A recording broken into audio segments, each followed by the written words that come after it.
Hi, ಎಲ್ರಿಗೂ ನಮಸ್ಕಾರ. ಎಲ್ಲ ವಿದ್ಯಾರ್ಥಿಗಳಿಗೆ SG ಶಿವಗಂಗಾ ಎಜುಕೇಷನ್ ಯೂಟ್ಯೂಬ್ ಚಾನಲ್ಗೆ ಎಲ್ರಿಗೂ ಸ್ವಾಗತ. ಇವತ್ತು ಎಲ್ಲ ವಿದ್ಯಾರ್ಥಿಗಳಿಗೆ ಏನು ಸಿಹಿ ಸುದ್ದಿ ಅಂತಂದರೆ, ಮೊನ್ನೆ 20ನೇ ತಾರೀಕು ವಿಲೇಜ್ ಅಕೌಂಟೆಂಟ್ ನೋಟಿಫಿಕೇಷನ್ ಮಾಡಿದ್ದಾರೆ. ಅದು 1,000 ಪೋಸ್ಟ್ಗೆ ವಿಲೇಜ್ ಅಕೌಂಟೆಂಟ್ ನೋಟಿಫಿಕೇಷನ್ ಮಾಡಿದ್ದಾರೆ. ನೋಡ್ರಿ, 3-4 ವರ್ಷದಿಂದ ಹೇಳ್ತಾನೆ ಇದ್ದಾರೆ, ಯಾವುದೂ ನೋಟಿಫಿಕೇಷನ್ ಆಗಿಲ್ಲ. ವಿಲೇಜ್ ಅಕೌಂಟೆಂಟ್ ಆಗಿಲ್ಲ, KS ಆಗಿಲ್ಲ, PDOನೂ ಆಗಿಲ್ಲ. ಆದ್ರೆ ಇವಾಗ ವಿಲೇಜ್ ಅಕೌಂಟೆಂಟ್ಗೆ ನೋಟಿಫಿಕೇಷನ್ ಆಗಿದೆ. ವಿದ್ಯಾರ್ಥಿಗಳೇ, 1,000 ಹುದ್ದೆಗೆ ನೋಟಿಫಿಕೇಷನ್ ಆಗಿದ್ದಾರೆ. 1,000 ಹುದ್ದೆಗಳು ಬಿಟ್ಟಿದ್ದಾರೆ. ಸರ್ಕಾರಕ್ಕೆ ಮತ್ತು ಈ ಕಂದಾಯ ಸಚಿವರಾದ ಶ್ರೀ ಕೃಷ್ಣ ಬೈರೇಗೌಡ ಸರ್ ಅವರಿಗೆ ಧನ್ಯವಾದಗಳನ್ನು ತಿಳಿಸುತ್ತೇನೆ.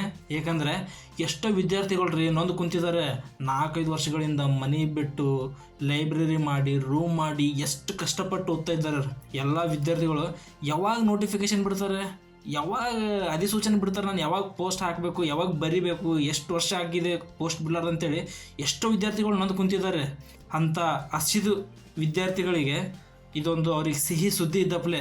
ಯಾಕಂದ್ರೆ ಭಾಳ ಹುಡುಗರು ಹಸಿದು ಕುಂತಿದ್ದವ್ರಿ. ಎಲ್ಲ ವಿದ್ಯಾರ್ಥಿಗಳೇ, ಅದಕ್ಕೆ ಸರ್ಕಾರ 1,000 ವಿಲೇಜ್ ಅಕೌಂಟೆಂಟ್ ಪೋಸ್ಟ್ಗಳನ್ನು ಬಿಟ್ಟಿದ್ದಾರೆ. ಎಲ್ಲ ವಿದ್ಯಾರ್ಥಿಗಳು ಇನ್ನು ಮುಂದೆ ಎಲ್ಲರೂ ಓದ್ರಿ. ಈ ವಿಲೇಜ್ ಅಕೌಂಟೆಂಟ್ಗೆ ಯಾರ್ಯಾರು ಎಲಿಜಿಬಲ್ ಇದ್ದೀರಾ, ಈ ನನ್ನ ಯೂಟ್ಯೂಬ್ ಚಾನಲ್ನಲ್ಲಿ ಪ್ರತಿಯೊಂದು ನೋಟಿಫಿಕೇಷನ್ಗೆ ಸಂಬಂಧಪಟ್ಟಂತಹ ಡಿಟೇಲ್ ಕೂಡ ನನ್ನ ಯೂಟ್ಯೂಬ್ ಚಾನಲಲ್ಲಿ ಕೊಟ್ಟಿರ್ತೇನೆ. ಮತ್ತು ಮುಂದೆ ನೋಟಿಫಿಕೇಷನ್ ಬಿಟ್ಟ ಮೇಲೆ, ಅಂದರೆ ಅಪ್ಲಿಕೇಶನ್ ಬಿಟ್ಟ ಮೇಲೆ ಹೇಗೆ ಅಪ್ಲೈ ಮಾಡಬೇಕು ಅನ್ನೋದು ಕೂಡ ಒಂದು ವಿಡಿಯೋ ಮಾಡಿಬಿಟ್ಟು ಹಾಕ್ತೀನಿ ಫ್ರೆಂಡ್ಸ್. ಹಾಗಾಗಿ ಸರ್ಕಾರಕ್ಕೆ ಮತ್ತು ಸಚಿವರಿಗೆ ಕೇಳಿಕೊಳ್ಳುವುದೇನೆಂದರೆ, ಉಳಿದೆಲ್ಲ ಇನ್ನೂ ಎಷ್ಟು ಹುದ್ದೆಗಳಿಗೆ ಅಧಿಸೂಚನೆ ಕೊಡಬೇಕು ಅಥವಾ ನೋಟಿಫಿಕೇಷನ್ ಬಿಡಿ, ಇನ್ನು ಎಷ್ಟು ಉಳಿದೆಲ್ಲ ಹುದ್ದೆಗಳಿಗೆ ನೋಟಿಫಿಕೇಷನ್ ಬಿಡಿ ಎಂದು ನಾನು ಸರ್ಕಾರಕ್ಕೆ ಮತ್ತು ಸಚಿವರಲ್ಲಿ ಕೇಳಿಕೊಳ್ಳುತ್ತೇನೆ. ಯಾಕಂದರೆ ಒಂದು 15-20 ದಿನದಲ್ಲಿ ಕೋರ್ಟ್ ಆಫ್ ಕಂಟೆಂಟ್ ಜಾರಿಯಾಗುತ್ತೆ. ಯಾವುದೇ ಅಧಿಸೂಚನೆ, ಯಾವುದೇ ನೋಟಿಫಿಕೇಷನ್ ಹೊಡಿಸ್ಲಿಕ್ಕಾಗಲ್ಲ. ಯಾಕಂದರೆ ಲೋಕಸಭಾ ಚುನಾವಣೆ ಬಂತು ಇವಾಗ. ಅವಾಗ ಯಾವುದೇ ಅಧಿಸೂಚನೆ ಹೊಡಿಸ್ಲಿಕ್ಕಾಗಲ್ಲ. ಮತ್ತು ಅವಾಗ ನೀತಿ ಸಮಿತಿ ಜಾರಿಗೆ ಬರ್ತದೆ. ಸೊ ಹಾಗಾಗಿ ಯಾವುದೇ ಅಧಿಸೂಚನೆ ಆಗಲಿ ನೋಟಿಫಿಕೇಷನ್ ಆಗಲಿ ಯಾವುದೂ ಹೊಡ್ಸೋಕ್ಕಾಗಲ್ಲ. ಅದಕ್ಕಾಗಿ ಇನ್ನು ಉಳಿದಂತಹ ಹುದ್ದೆಗಳಿಗೆ ಆದಷ್ಟು ಬೇಗ ನೋಟಿಫಿಕೇಷನ್ ಕೊಡಬೇಕಂತೇಳಿ ಸರ್ಕಾರಕ್ಕೆ ನಾನು ಮನವಿ ಮಾಡ್ಕೊಳ್ತೇನೆ. ಎಷ್ಟೋ ವಿದ್ಯಾರ್ಥಿಗಳು ತಮ್ಮ ಏಜ್ಗಳು ಕೂಡ ತುಂಬ ಇಂಪಾರ್ಟೆಂಟ್ ಆಗಿರುತ್ತೆ. ಯಾಕಂದರೆ ಎಷ್ಟೋ ವಿದ್ಯಾರ್ಥಿಗಳು ಏಜ್ ಆದರೂ ಕೂಡ ಇನ್ನೂ ಒಂದು ವರ್ಷ, 2 ವರ್ಷ ನನ್ನ ಏಜ್ ಬರುತ್ತೆ, ನಾನು ಪ್ರಿಪೇರ್ ಆಗ್ಬೇಕಂತೇಳಿ ಎಷ್ಟೋ ಕಷ್ಟಪಟ್ಟು ಓದ್ತಾ ಇದ್ದಾರೆ. ಸೊ ಅಂಥ ವಿದ್ಯಾರ್ಥಿಗಳಿಗೆ ಒಂದು ಅನುಕೂಲ ಆಗುತ್ತೆ ಅಂತೇಳಿ ಅಂದ್ಕೊಂಡಿದ್ದೀನಿ. ಇವಾಗ ನೋಟಿಫಿಕೇಷನ್ ಆಗಲಿಲ್ಲ ಅಂದರೆ ಮತ್ತೆ ಲೋಕಸಭೆ ಚುನಾವಣೆ ಆದಮೇಲೆ ಮತ್ತೆ 6-7 ತಿಂಗಳು ಹೋಗುತ್ತೆ, ಮತ್ತೆ ಮುಂದೆ ಹೋಗುತ್ತೆ. ಆವಾಗ ಇನ್ನು ಎಷ್ಟು ಹುದ್ದೆಗಳು ಬಿಡಲು ಬಾಕಿ ಇವೆ, ಅವೆಲ್ಲ KS ಆಗಲಿ PDO ಆಗಲಿ ಇನ್ನು ಇವು ಹುದ್ದೆಗಳು ಬಿಡ್ತಾರೆ ಅಂತ ಇದ್ದೀವಿ. ಬಟ್ ಆದರೆ ಇನ್ನೂ ಬಿಟ್ಟಿಲ್ಲ. ಹಾಗಾಗಿ ಉಳಿದೆಲ್ಲ ಹುದ್ದೆಗಳಿಗೆ ಆದಷ್ಟು ಬೇಗ ನೋಟಿಫಿಕೇಷನ್ ಕೊಡ್ತಾರಂಥೇಳಿ ಭಾವಿಸಿದ್ದೀನಿ. ಸೊ ಎಲ್ಲ ವಿದ್ಯಾರ್ಥಿಗಳು ತಾವು ನಿಮ್ಮ ಒಂದು ಈ ಸ್ಟಡಿ ಇಲ್ಲಿ ನಿಲ್ಲಿಸಬೇಡಿ, ಹಾಗೆ ಮುಂದುವರಿಸಿ. ಈಗಂತೂ 1,000 ವಿಲೇಜ್ ಅಕೌಂಟೆಂಟ್ ಪೋಸ್ಟ್ ಕೂಡ ಬಿಟ್ಟಿದ್ದಾರೆ. ಸೊ ಅದಕ್ಕೆಲ್ಲ ಎಲಿಜಿಬಲ್ ಆಗೋರು ಎಲ್ಲ ಅಪ್ಲಿಕೇಶನ್ ಹಾಕಿ. ಸೊ ಅದಕ್ಕಾಗಿ ಎಲ್ಲ ವಿದ್ಯಾರ್ಥಿಗಳಿಗೆ ತಾವು ಎಷ್ಟು ಓದಿದ್ರೂ ಕೂಡ ಕಮ್ಮಿ ಅನ್ನೋದು ಈ ಒಂದು ಜಾಬಲ್ಲೇ ಗೊತ್ತಾಗುತ್ತೆ, ಎಷ್ಟು ಕಷ್ಟ ಇದೆ ಅಂತ ಹೇಳಿ. ವಿಲೇಜ್ ಅಕೌಂಟ್ ನೋಟಿಫಿಕೇಷನ್ಗೆ ಎಲ್ಲ ಯುವ ಸ್ಪರ್ಧಾ ಮಿತ್ರರು ಅಪ್ಲೈ ಮಾಡಿರಿ. ಯಾರ್ಯಾರು ಎಲಿಜಿಬಲ್ ಆಗ್ತೀರಾ ಅವರೆಲ್ಲ ಅಪ್ಲೈ ಮಾಡಿರಿ. ಯಾಕಂದರೆ ಒಂದು ಸಲ ಬಿಡುತ್ತೆ ಪೋಸ್ಟ್, ಬಿಟ್ಟ ಮೇಲೆ ಮತ್ತೆ ಎಷ್ಟು ವರ್ಷ ಆಗುತ್ತೆ ಗೊತ್ತಿಲ್ಲ. ಸೊ ಹಾಗಾಗಿ ಈ ಒಂದು ನಿಮಗೆ ಸಿಕ್ಕಂತಹ ಒಳ್ಳೆಯ ಸುವರ್ಣಾವಕಾಶ, ಸೊ ಯಾರು ಕಳ್ಕೊಬೇಡಿ. ಸೊ ಹಾಗಾಗಿ ಆದಷ್ಟು ಬೇಗನೆ ಅಪ್ಲಿಕೇಶನ್ ಡೇಟ್ ಬಿಟ್ಟ ಮೇಲೆ ಲಾಸ್ಟ್ ಡೇಟ್ವರೆಗೂ ಕಾಯ್ಲಕ್ಕೆ ಹೋಗಬೇಡಿ. ಯಾಕಂದ್ರೆ ಒಬ್ಬೊಬ್ಬರು ವಿದ್ಯಾರ್ಥಿಗಳು ಇನ್ನೂ ಲಾಸ್ಟ್ ಡೇಟ್ ಅದ, ನಾಳೆ ಹಾಕೋಣ ಅಂತ ಇರ್ತಾರೆ. ಸೊ ಆ ಥರ ಮಾಡಬೇಡಿ. ಅಪ್ಲಿಕೇಶನ್ ಬಿಟ್ಟ ತಕ್ಷಣ ನಿಮ್ಮ ಕೆಲಸ ಏನಿದೆ ಅಪ್ಲೈ ಮಾಡಿ ನಿಮ್ಮ ಸ್ಟಡಿ ನೀವು ಕಂಟಿನ್ಯೂ ಮಾಡ್ತಾ ಇರಿ ಅಂಥೇಳಿ ನಾನು ವಿದ್ಯಾರ್ಥಿಗಳಲ್ಲಿ ಕೇಳಿಕೊಳ್ಳುತ್ತೇನೆ. ನೋಟಿಫಿಕೇಷನ್ ಬಿಟ್ಟಿದೆ, ಇವಾಗ ಅಪ್ಲೈ ಮಾಡೋದೊಂದೇ ಬಾಕಿ. ಹಾಗಾಗಿ ಅಪ್ಲೈ ಡೇಟು ಎಲ್ಲ ವಿವರಣೆ ಕೂಡ ನೋಟಿಫಿಕೇಷನಲ್ಲಿ ಬಿಟ್ಟಿದ್ದಾರೆ. ಅದನ್ನು ಕೂಡ ನಾನು ಯೂಟ್ಯೂಬ್ ಚಾನಲಲ್ಲಿ ಹಾಕಿರ್ತೇನೆ, ತಾವೆಲ್ಲರೂ ಕರೆಕ್ಟಾಗಿ ಒಂದು ಸಲ ನೋಡ್ಕೊಳ್ಳಿ. ಸೊ ಹಾಗಾಗಿ ಎಲ್ಲ ವಿದ್ಯಾರ್ಥಿಗಳಿಗೆ ಇದೊಂದು ಸಿಹಿ ಸುದ್ದಿ ಆಗಿರುತ್ತೆ.